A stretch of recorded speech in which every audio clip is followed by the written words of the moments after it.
Апа, Аллаға шүкір, орамалыңыз бар, намазыңыз бар, иә? Жалпы Құранға деген қалай келдіңіз Құранға? Мен сол бірінші мекемеде юрист болып жұмыс істеп жүрдім. Өнім шығаратын мекемеде. Содан кітапханаға бізге Мадина апай деген кісі келіп бізге уағыз айтатын, аптасына бір рет. Оқыған кезде қиын болды ма сіздерге? Енді сіздер нүктемен әріп танисыздар. Жалпы араб әріптерінің өзінің бір ерекшелігі бар негізі. Біз енді алдымен алфавитті жаттадық. Одан кейін тәжвидті жаттадық. Оның харекеттер бар ғой, соларды. Сосын Құранда Хамза дегендер болады. Соның бәрін берілгенін жаттап алдық. Өзіңіздің құлшылығыңызға бұл Құран қалай әсер етті? Сіз алдыңыз ба? Жалпы қандай бір керемет әсер алдыңыз жалпы құлшылықтың дәмі жайлы? Сол Құран оқығанға дейін өміріңді өзің ойлайсың, қалай өткіздім өмірімді, не істедім, не қойдым, қалай жүрдім, қалай тұрдым, мінезіміз де өзгерген сияқты. Расында да қалай өзгерген сияқты? Сабырлы болды.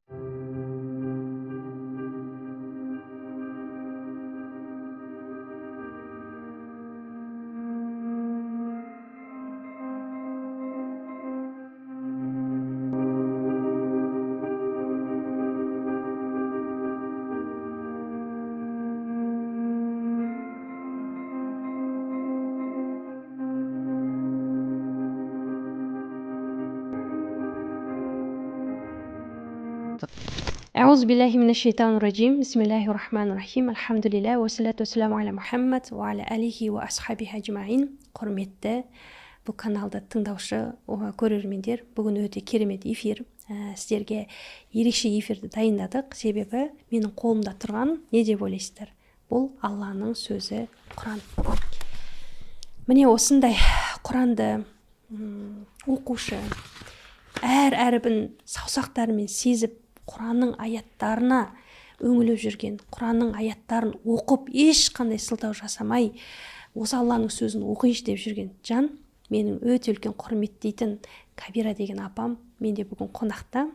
Алла нәсіп қылса, алдағы эфирде жалпы бұл кісінің қалай Құран оқығаны жайлы, Құранға түскені жайлы, Құран жолында қандай қиыншылықтар болды, қандай жеңілдіктер болды, жалпы Құран оқыған кезде құлшылықтары қандай керемет әсер алды, соның барлығын бөлісетін болады. Және де біраз Кабира ападан да насихаттар еститін боламыз. Алла нәсіп етсе, бізбен бірге болыңыздар. Ал Кабира апай, қош келдіңіз біздің эфирімізге. Алла тағала разы болсын, шақыртуымызды қабыл алып осында келгеніңізге. Ассалаумағалейкум рахматуллахи ва баракатух. Қош көрдік. Бүгін сізді эфирде көргенімізге, қонаққа келгеніңізге өте үлкен алғысымды білдіремін. Алла тағала сізге разы болсын, күш қуат берсін. Бүгін біздің екеуміздің сұхбатымыздан көп адамдар Құранның жеңіл екеніне және Құранды оқуға ешқандай сылтау жоқ екеніне иншаллах бір пайдалы эфир болатынына сенімдіміз. Өзіңіз таныстырып өтсеңіз, жалпы жасыңыз нешеде? Сәлеметсіздер ме, құрметті көрермендер? Менің жасым 72-де, бірақ қыздың жасын сұрамайды дейді. Машаллах, 72-де жасыңыз, Иә. Керемет. Аллаға шүкір, мен мешітте, Төле би мешітінде сабақ берген кезде бұрын сіздерді көретінмін. Шыны керек, Алла тағаланың бір құдіреті ғой, сіздерге бір сабақ берсем деген өзім көкейімде болған еді. Бірақ міне 6 жылдан кейін Алла тағала сол өзімнің арманымды жаңағы орындатты. Енді соның бірі біздің топта, апа білесіз, неше апа бізде? Бізде қазір 6 адам. 6 адам, иә. Құран дәрісінде оқиды. Апаларым өте үлгілі, шыны керек. Енді сіздерге қазір көрсетеміз қандай Құрандармен оқытатын жалпы. Апа, Аллаға шүкір, орамалыңыз бар, намазыңыз бар, иә? Жалпы Құранға деген қалай келдіңіз Құранға? Оны айтып берейін әрине. Біз енді бірінші топтағы Зағип апаларымыз 2010 жылы біз осы Төле би мешітіне дәріс алуға барып бастадық. Оның алдында бізде мына, егер білмейтін адамдар болса, енді жалпы біліп жүрсін, осы Алматыда бізде бүкіл Қазақстан бойынша зағип адамдар көп. Жасы да бар, үлкені де бар, ері де бар, әйелі де бар деген сияқты, қыздар бар, балалар бар. Арнайы мектеп бар Алматыда. Қазір облыстардың бәрін арнайы мектеп бар. Сондай балаларға арналған. Бізде мына Мұратбаев пен Бөгенбай Батыр көшелерінің қиылысында біздің қоғамның орталығы бар. Сол жерде өнім шығаратын мекеме бар, предприятие дейді. Кітапханамыз бар, оңалту орталығы бар, Жылуя деген. Мәдениет үйіміз бар. Осы мемлекеттік мейрамдарға арнайы біздің өнерпаздар өнерлерін көрсетеді, неше түрлі іс-шара өткізеді, сондай айналысады. Мен сол бірінші мекемеде юрист болып жұмыс істеп жүрдім. Өнім шығаратын мекемеде. Содан бұрын осы нешінші жылдан ойымда жоқ, кітапханаға бізге Мадина апай деген кісі, фамилиясын білмеймін, енді көпшілік білетін шығар. Мадина апай деген кісі келіп бізге уағыз айтатын, аптасына бір рет. Сол кісінің уағызын тыңдап жүріп, бәрін түсініп, Алланың бар екенін, пайғамбардың бар екенін, Алланың 5 парызы бар екенін түсініп, содан кейін 2007 жылдан бастап мен намазға жығылдым. Менің алдымда да намазға жығылған адамдар болды. Сол біздің қоғамда Светлана Аушариповна Абраева деген әйел жұмыс істейтін, көзі көретін сау адам. Сол кісінің апайы Қағила деген кісі осы Төле би мешіттен барып, біздің бірінші ұстазымыз Гүлнұр деген ұстаздан дәріс алады екен. Қағила апайды естуім бар еді. Сол Светлана Аушариповна айтты, ой, мен Қағила апайым айтты, Төле би мешітіне бір қыз кепті Түркиядан, көзі көрмейтін адамдарға Құран үйрететін, Құран оқып үйрететін. Соған сендерге арнайы сынып салып жатыр екен Төле би мешітінде. Сол сынып дайын болғанда Қағила апай маған айтады, мен саған айтам, сен қазірдан бастап сол адамдармен сөйлесе бер. Кім Құран оқып үйренгісі келеді, кім намаз оқығысы келеді. Солармен сөйлесе бер деді. Соны ептеп сөйлесіп, бір 10 шақты адам жиналатын болды. Сол 2010 апрель айы болатын, сәуір айы. 10 адам баратын болдық. Одан кейін біреу қайтыс болып кетті, біреу тағы бір жағдайлармен келе алмай қалды. Содан Кенжеәлі деген ұстаз имам болған. Сол кісі айту көмектесіп, сол сынып салып, сол ұстазды жұмысқа алып, Гүлнұр деген ұстазымыз. Ол кісілер сол арнайы осы зағип кісілерді оқытатын әдіспен оқытқан, иә? Жалпы апа. Біз енді қолмен оқимыз ғой, бізге нүктелі кітаптары бар. Сонымен оқып үйренгенбіз. Сіздер мектептен сондай нүктелі кітаппен оқисыздар? Иә. Өйткені жалпы мынау зағип кісілер бөлінеді ғой өзі. Тума бойы, туылғалы зағип кісілер болады. Енді бірінші топтағы мүгеде, екінші топтағы дейді, үшінші топтағы. Бірінші топтағы енді көбінесе біз сияқты мүлдем көрмейтін. Одан кейін бала кезінен көрмей қалғандар бар, кейінгі көйген кезде көрмей қалғандар бар, сондай. Әртүрлі себеппен. Туылған балалар да бар, қазір де көп. Өкінішке орай сондай балалар, көзі көрмей туылған балалар.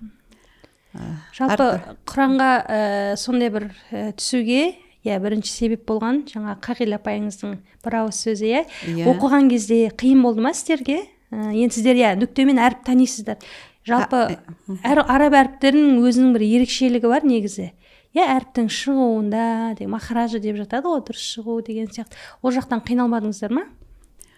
Жоқ, аса қиналдық деп айта алмаймын. Соны бір әрине мағраж. Махраж. Онда енді айынды шығара алмаймыз енді. Айын деген бар ғой, айын деп. Сол енді басқаларды шығаруға тырысамыз. Жоқ, сондай қиындық болған жоқ. Алдымен сол ұстазымыз, ол ұстаз Гүлнұр деген Түркияда оқып, арнайы брайль әдісі, сол жерде мен дейді көзі көрмейтін ұстаздан дәріс алдым, сол кісіден үйрендім дейді. Ол кісі енді көзбен оқиды, кәгі нүктелерді. Біз енді алдымен алфавитті жаттадық, одан кейін тәжвидті жаттадық. Оның харекеттер бар ғой, соларды сосын құранда Хамза дегендер болады. Соның белгілер. бәрін белгілерін жаттап алдық та, одан кейін ептеп сол Құранға түстік. Құранға түсіп, енді басындағы бірінші класс балалар оқиды ғой. Ежіктеп оқыдыңыздар. Буын-буынмен оқып жүрдік. Содан айту үйрені. Сол 2018-ге дейін оқыдық. Жалпы негізі шынымен де көп біле бермейді біздің Алматы қаласында. Ол көп жерлерде. Мысалы, мен орталық мешітте білем, мылқау кісілер болады, естімейтін, сөйлей алмайтын кісілерге Құран оқитын кісілер болған.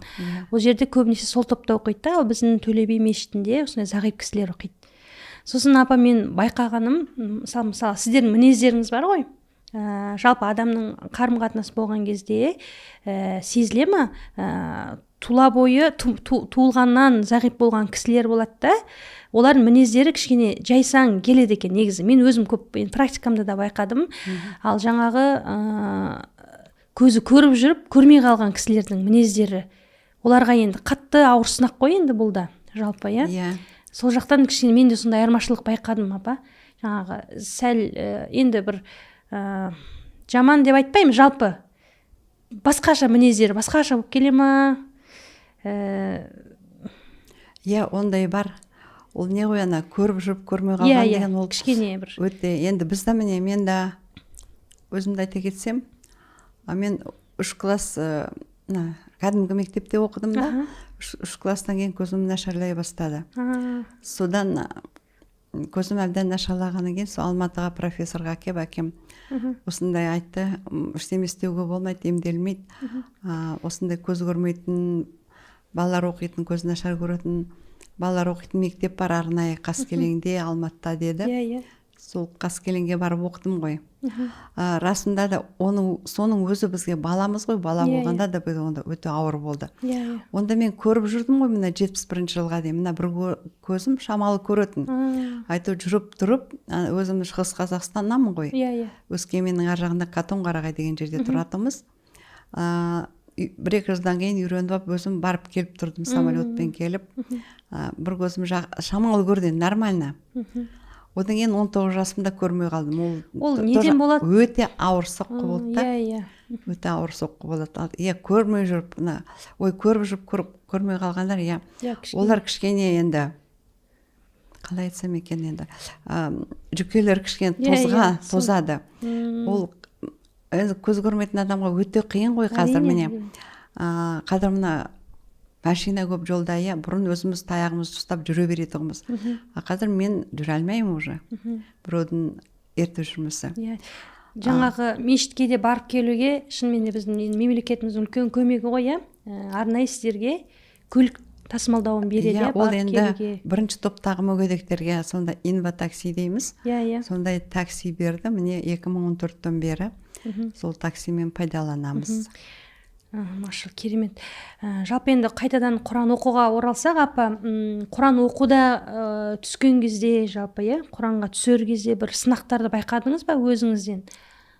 Білмеймін, енді кейде бір қиынға соғады. Біз мысалға көзі көріп жүрген қыздардың өзі бүйтеді, енді Құран оқиын десем, жаңағы не бір шаруалар шығады, балаларымыз ауыра бастайды, білмеймін, енді жан-жақтан бір қысымдар, сынақтар болып жатады дейді. Жалпы өздеріңізде, сізде қалай болды Құранға келу жолыңыз? Біз енді сондай сынақ болды деп ойламаймын, енді басқалар айтып жатар. Мен 2010-да енді менің қызым уже күйеуге шыққан.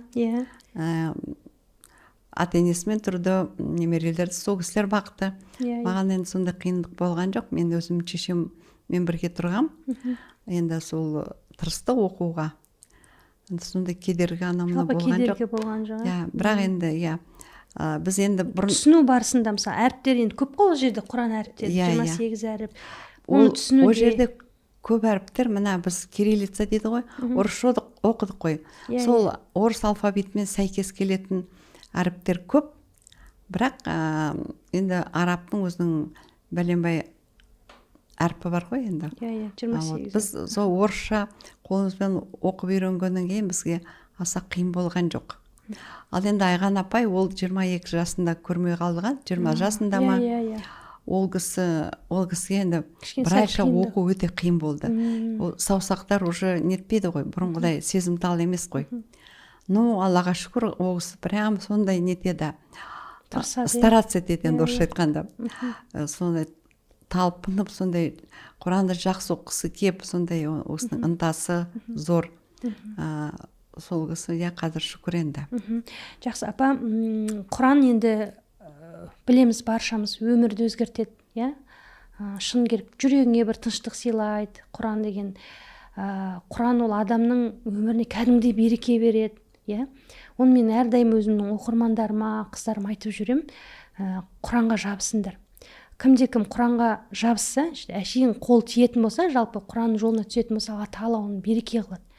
Неге? Себебі білеміз ғой, жаңағы керемет ғұламаларымыздың сөзі бар да.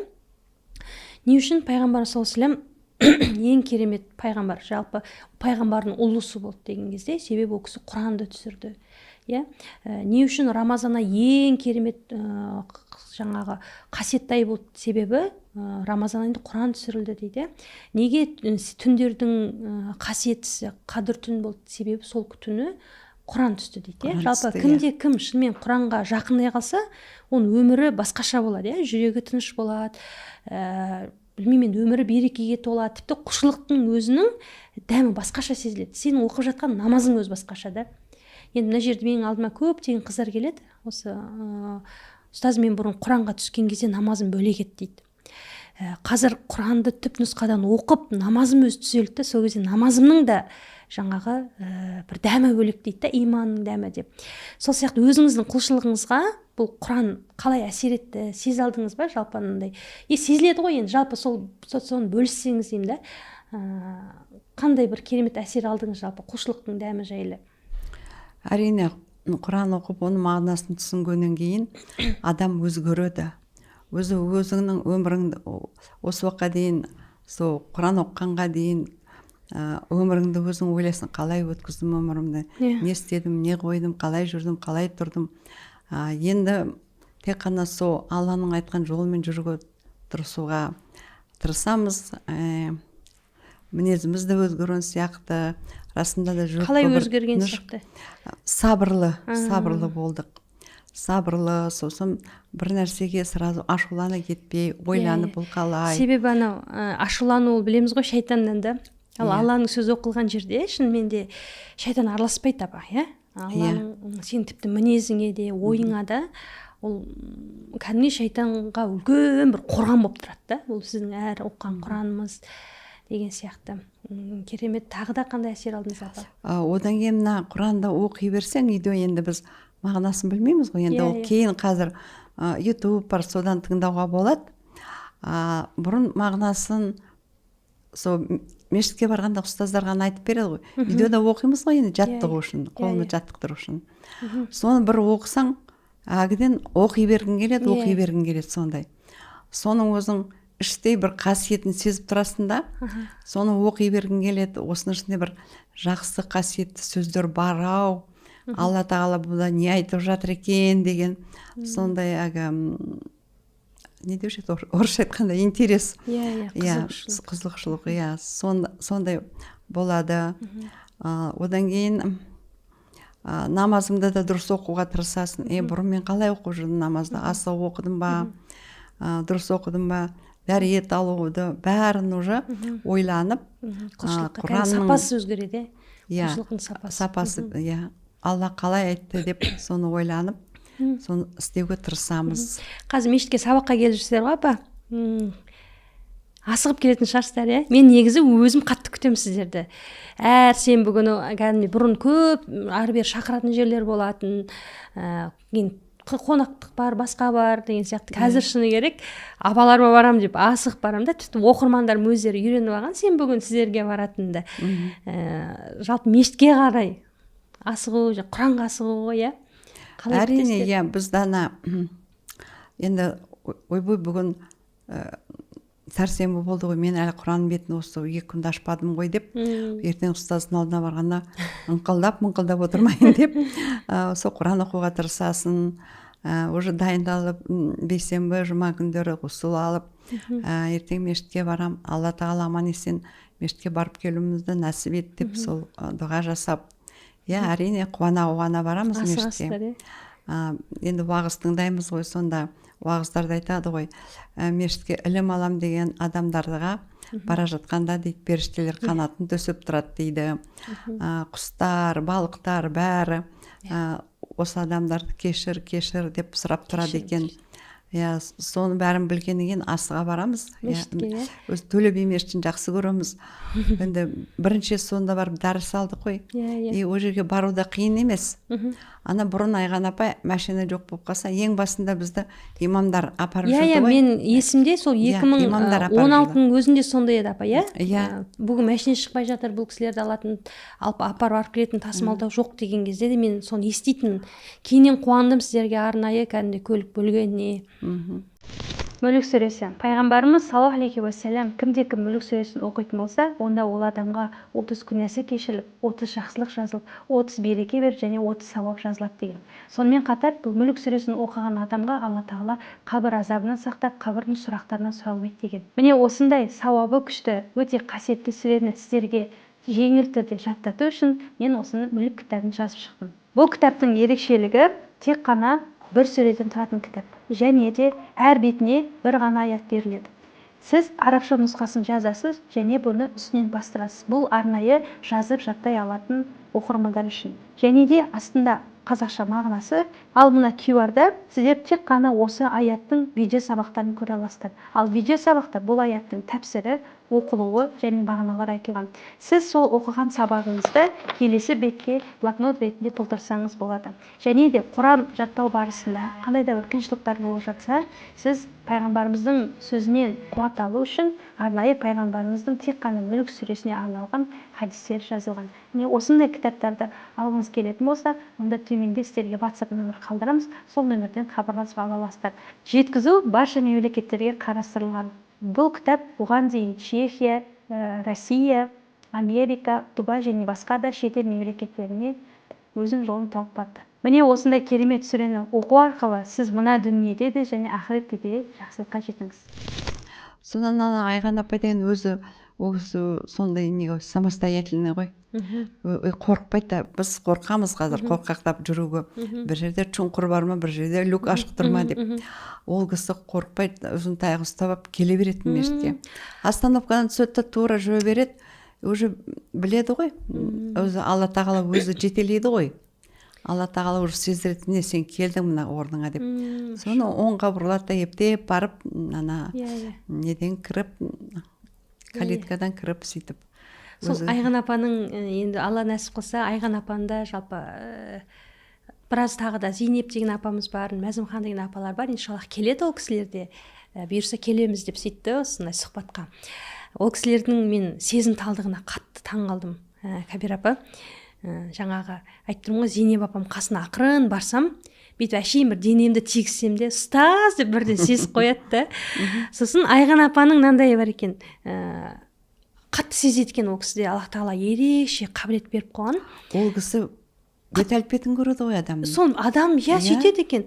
Сосын тура мен қызым, Зейнепті мешітке алып барған кезде қызымды, мына қызың саған ұқсайды екен деді. Сөйтіп Айған апаның бетіне жалт қарап, апай сіздің көзіңіз көре ма деймін ғой, сөйтсем, жоқ, мен сезем облик бетіңнің жаңағы бет әлпеті жалпы саған ұқсайды екен, көзі де саған келеді екен дейді. Шынымен де мен қызым негізі, мен енді кішкене қара торымын ғой, қызым сары да, бірақ екеуміз ұқсаймыз. Просто ана кішкене свет бөлік болғаннан кейін ұқсамайды деп ойлайды. Сөйтіп апам соны айтып берді да маған.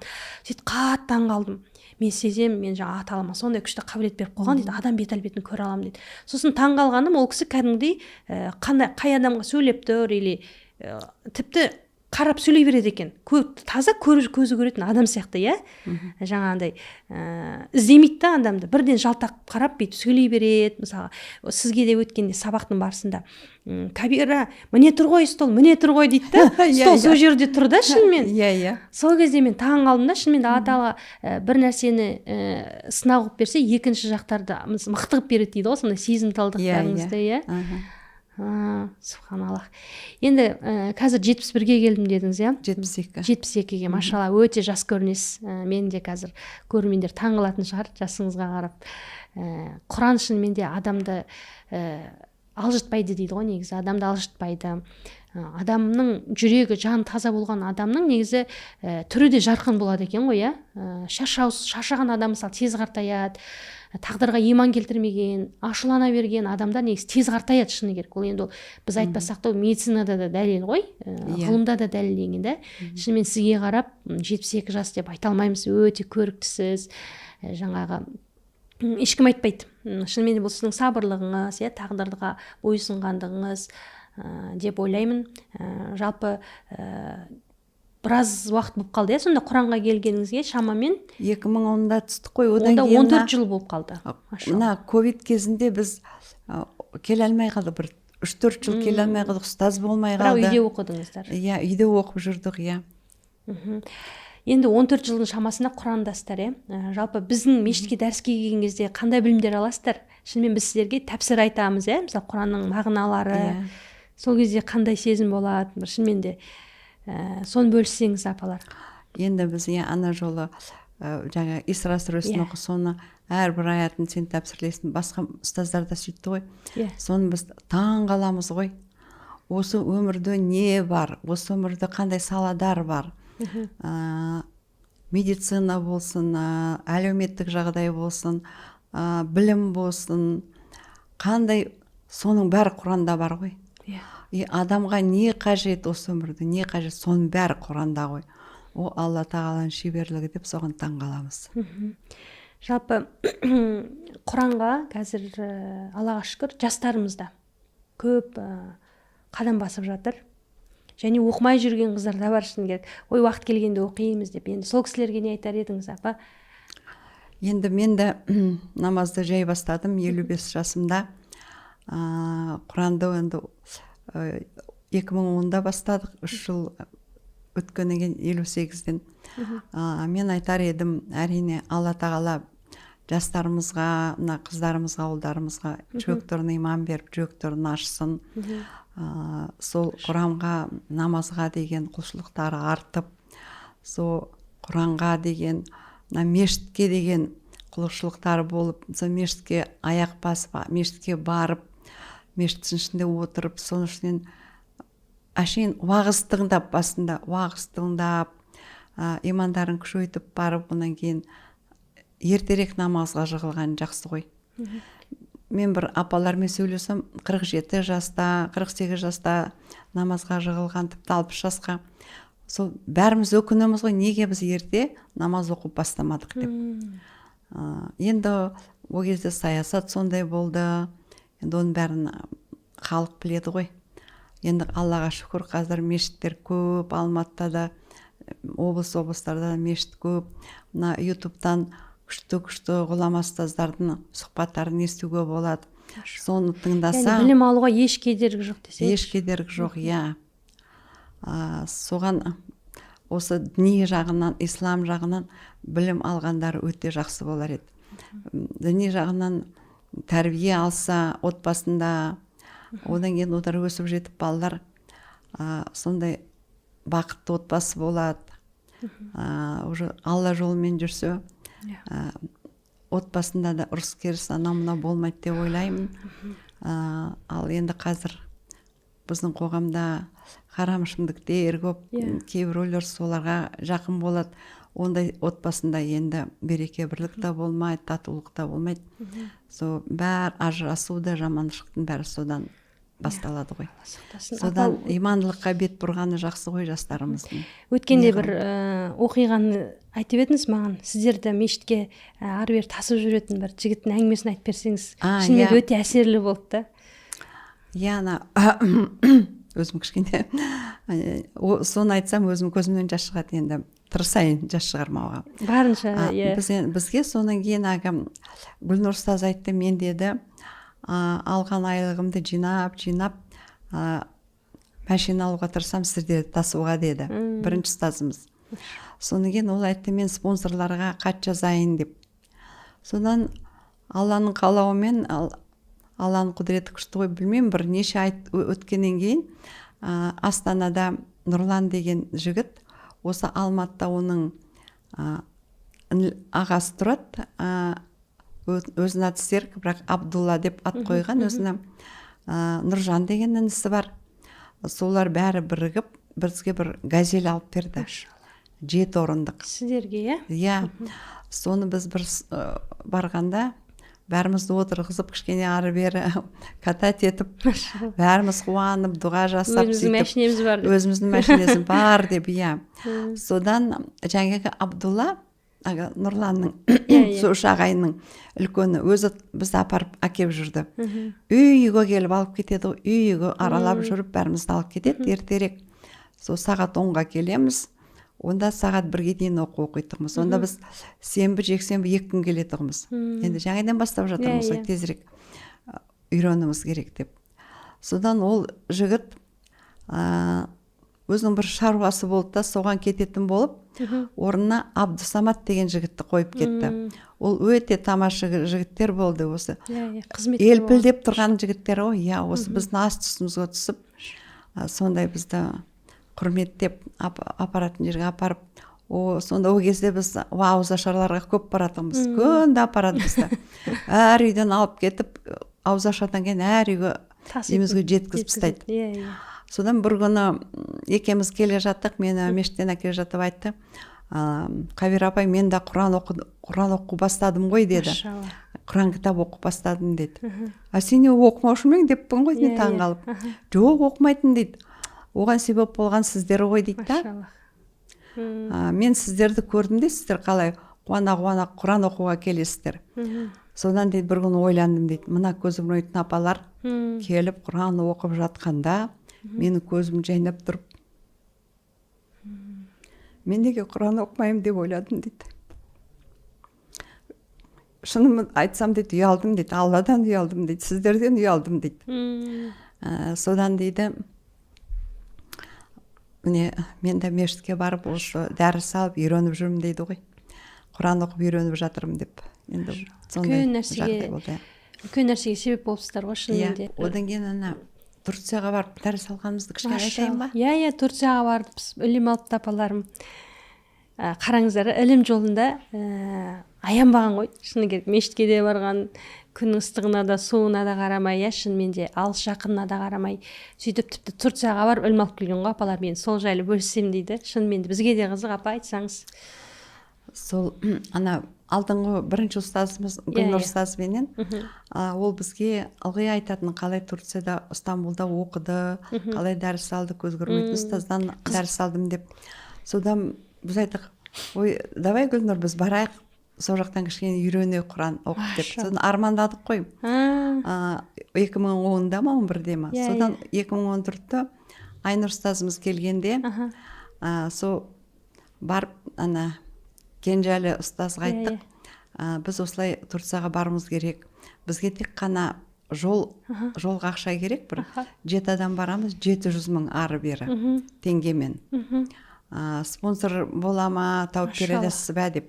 Бір күні бізге хабар келді, осындай рұқсат етті, келсін любой уақытта, біз бір айға барайық дедік. Тамағы, жататын орны, оқу бәрі тегін деді.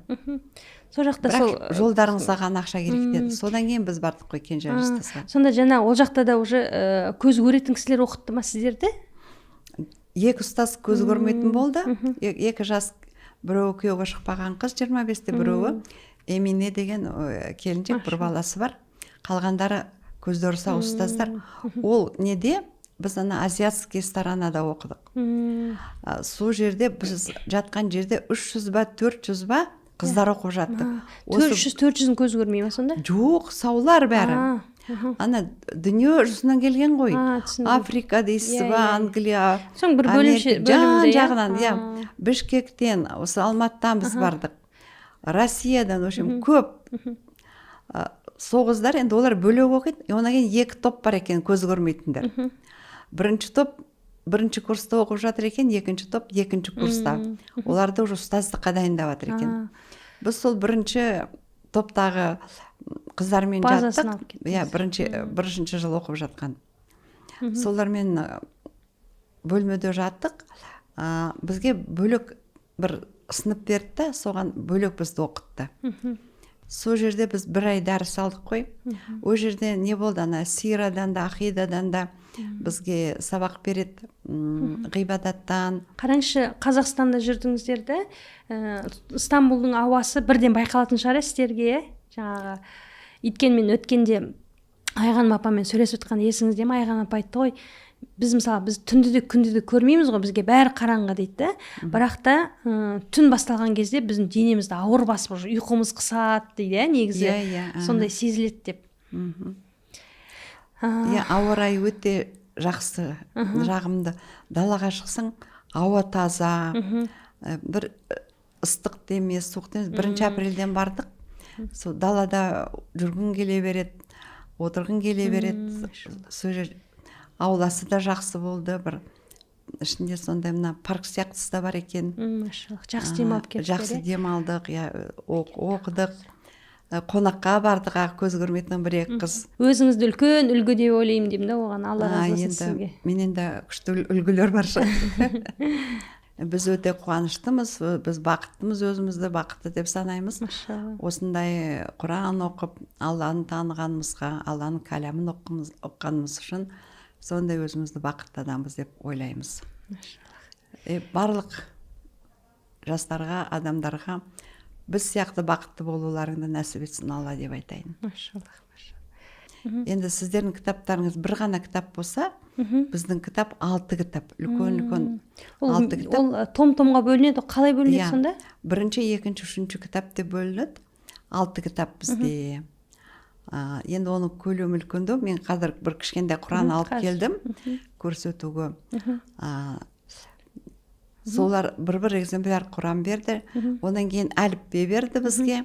Содан кейін жаңа кішкентай Құранды берді. Ол Құранның ішінде бәр сүрелер енді сыймайды. Сол көп сүрелер бар ішінде. Ең маңызды деген ба, ол өте ыңғайлы, бір жаққа барсаң да өзіңмен алып жүресің, бос уақытыңда оқып отыруға болады. Апа, тағы бір сұрақ қойғым келіп тұр. Қазір өзім ойлап тұрмын да. Жалпандай, енді біз әлемді көреміз ғой, жан жақты көреміз, бірақ сонда да сәждеге барған кезде мына әлем ештеңе көрінбейді бізге. Тек маңдайымызды Раббымыз үшін жасаймыз, жерге жасаймыз да, маңдайымыз сәждеге қойған кезде ештеңе керек болмай қалады, және бұдан артық ештеңе жоқ сияқты да. Ештеңе жоқ қой, сен өзің Раббың болды да. Сол сияқты сіздерде өзің сәждеге барған кезде бір қандай сезім сізде, мысалға?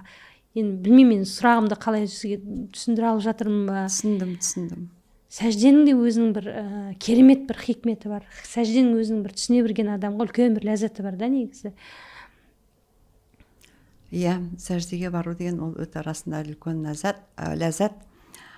Енді жалпы намазға тұрғанда да өзіңді жинақтап, ойыңды бәрін жинап, дұрыс тұрайын, дұрыс оқиын деген ниетің болады. Расында да уже бәрін ұмытуға тырысасың, тек қана мен Алланың алдында тұрмын деп құлшылық жасап, мен сәждеге барғанда әрине бәріміз сондай ләззат аламыз деп ойлаймын, сондай әсер аламыз деп. Расында да сәждеге барғанда осыдан артық еш нәрсе жоқ деп ойлайсың ғой. Осы қалай айтсам екен, осы енді жатамыз ғой сәждеде.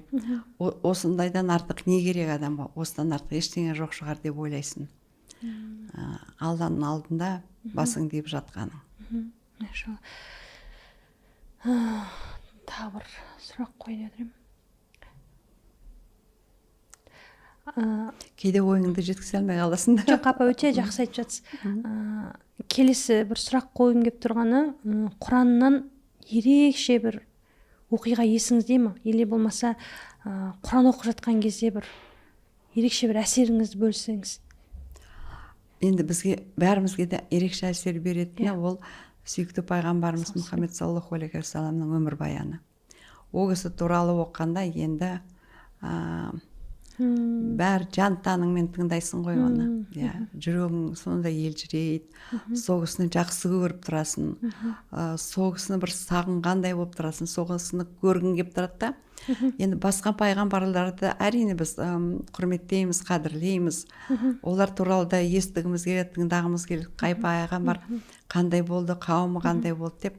Енді бірақ өзіміздің мына соңғы пайғамбарымыздың өмірбаянын оқығанда оны қайта тыңдай бергім келеді ғой, қайта тыңдай бергім келеді. Құран оқығанда адам жанына шифа дейді ғой. Шынымен де өмір болғаннан кейін енді болады, күйзелетін кезең болады, бір нәрсе қайғыратын, мұңаятын кезең болады. Сол кезде де Құран оқысақ, кәдімгі бір жүрегің тынышталады. Бір жұбату сезесің Алла Тағаланың тарапынан. Сол сияқты өзіңіз де сөйтіп жиі оқитын шығарсыздар Құранды деп ойлаймын. Соны кейде енді әртүрлі жағдай болады ғой. Әсіресе мына қызым, немерелерім ауырып қалса, соны уайымдап кетесің еді. Миыңмен түсініп тұрасың, уайымдау керек жоқ, Аллаға тапсыр деп. Бірақ жоқ, оғанағы болмайды ғой. Сол кезде отырып, 2 рақат намаз оқып, дұға жасап, не Құран оқып, сон Құран оқып тынышталасың ғой. Салауат айтып, сон тынышталады жүрек сонда. Машалла. Сіздерде мен енді апалармен сенбі күні кездескен кезде апаларым жұмыс істейді, негізі қызметте ғой әрқайсысы, жұмыс істейтіндер бар, бір апа массаж жасайды екен. Айған апа массаж жасайды әлі күнге дейін. Назымхан кітапханада жұмыс істеді, қазір жаңа оңалту орталығында жасайды. Ол мына бізде сендерде компьютер бар ғой, обычный. Компьютер бар. А бізде компьютер с брайлевской строкой дейді. Сол брайльша мына точкамен недер шығарады, кітаптар, оқулықтар, журналдар сондай шығарады. Соны Назымхан басады сондайлардан. Жаңа Назымхан апа өзі келген айтар, сол басып шығарады. Болды ма? Енді бізде көз көрмейтіндер, енді көп жетістікке жеткендер бар, доктор наук бар, мықты юристер бар. Мен өзімді юристің оқығам Казгудан. Казгуды оқыдыңыз ба? Яғни Казгуда да бөлік бөлімдер бар, өздеріңізге арналған? Жоқ, сау балалармен бірге оқыдық қой. Кәдімгі естіп оқи бересіздер. Сау балалармен бірге оқыдық, 5 жыл. Юрист болып жұмыс істедім, көп предприятияларда. Соңғы рет сол Алматы қаласында әрбір облыста осы соқырлар қоғамының филиалы бар, қалалық қоғам. Олар тек қана әлеуметтік жағдаймен айналысады. Бізде учетта өзіміздің мүгедектер тұрады. Солармен неше түрлі іс-шара өткіземіз, көмек береміз, сондай өкіметпен жұмыс істейміз. Солардың құқығын қорғау үшін сондай жұмыс атқардым осы соңғы 4 жыл. Сол 65 жасымда мені басшылар шақырды. Сон 4 жыл жұмыс істедім, мені қазір демалып жатырмын үйде. Машалла. Керемет, Құран оқып жүрсіз қазір. Құран оқып, дәріс алып жүрміз.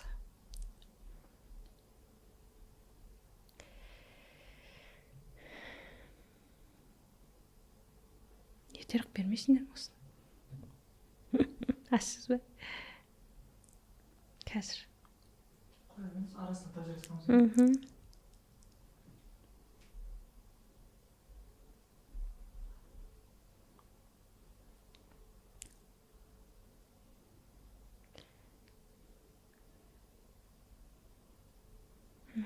Қазір білмейді. Апа бір сұрақтар жазыпты да, соны бір көріп алайын деп.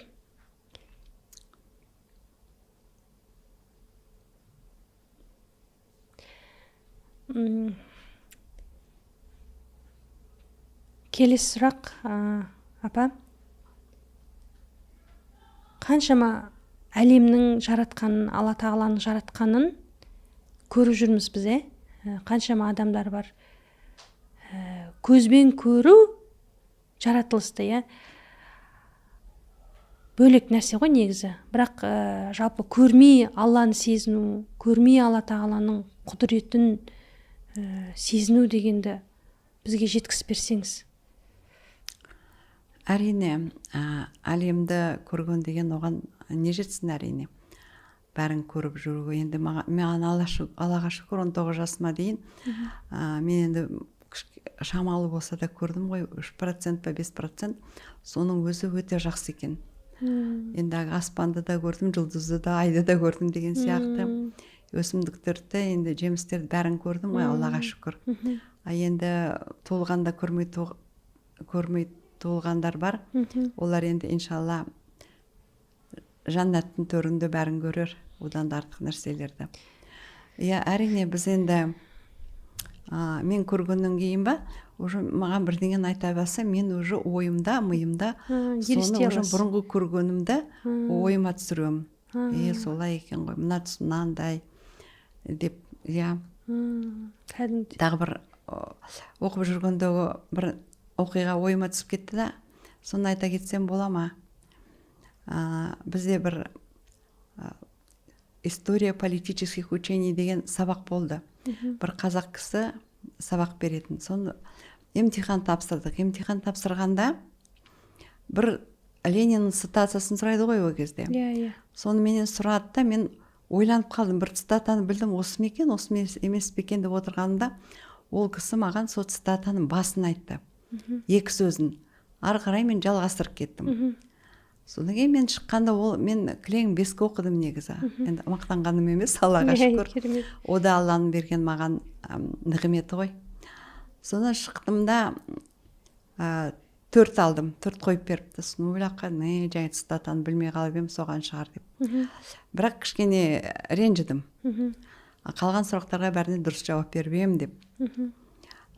Содан кейін біздің балаларды айтты, мен бәріміз бір 3-4 бала отырамыз ғой, олар айтты, сен жақсы жауап бердің, сен жауап 4 поставил деп. Содан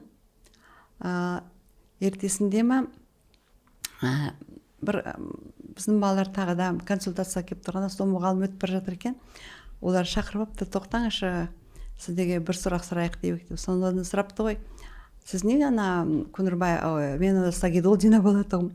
Сагидолдина Қабираға 4 қойып қойыпсыз ғой, мен ішінде отырдым ғой, бәріне дұрыс жауап берді ғой деп бір жігіт сұрапты да.